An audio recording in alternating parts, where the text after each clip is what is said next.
Il y a un énorme deux poids, deux mesures. Parce que vous avez pris comme prétexte, Thomas Guénolé, que pour votre haine de l'Église catholique, parce qu'ils avaient couvert des affaires de pédophilie, et vous avez dit c'est dégueulasse, etc. Alors vous avez raison, il y a eu des problèmes majeurs avec la pédophilie, avec l'Église, mais ça ne vous échappera pas, justement, il y a eu une énorme prise de responsabilité, et il y a eu un mea culpa qui est très rare dans beaucoup d'institutions, et l'Église a été une des rares institutions, justement, à balayer devant sa porte, faire le ménage, jusqu'à commander des commissions externes pour faire le ménage chez soi. Moi, ce qui m'intéresse, c'est que, je vais vous dire un truc, l'Église, elle a eu ses problèmes avec la pédophilie, mais elle n'a jamais fait la promotion de la pédophilie.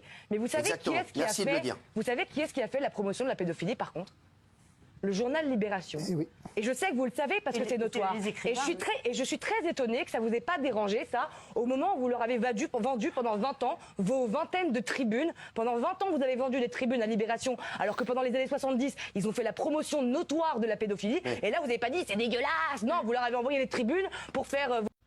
Cette masterclass qu'elle lui a mis, mais je pense que oui, effectivement, Monsieur Guénolé est dans le deux poids, deux mesures. Hein. Quand il s'agit de ramasser de l'argent parce qu'il faut qu'il vende ses articles, etc., ça ne pose pas de problème, visiblement.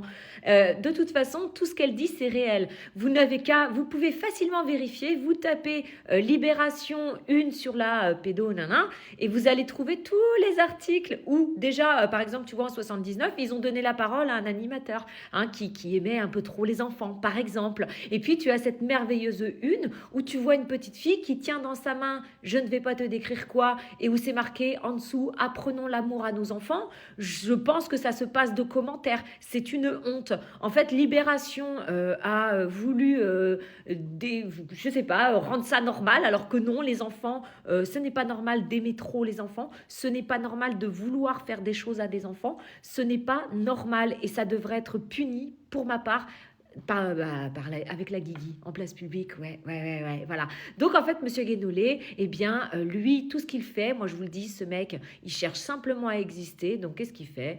Eh bien, il fait de la provocation. Là, ce qu'il fait, c'est ni plus ni moins de la provocation. Il sait que ça va faire réagir. Alors moi, je vais vous dire, je ne suis pas croyante, mais j'estime qu'on n'a pas à toucher à tout ce qui est édifice religieux, parce que chacun a le droit de pratiquer son culte, ses croyances comme il le sent. Et puis, oui, Notre-Dame, etc., ça fait partie, effectivement, de notre patrimoine. Que ça plaise ou que ça plaise pas.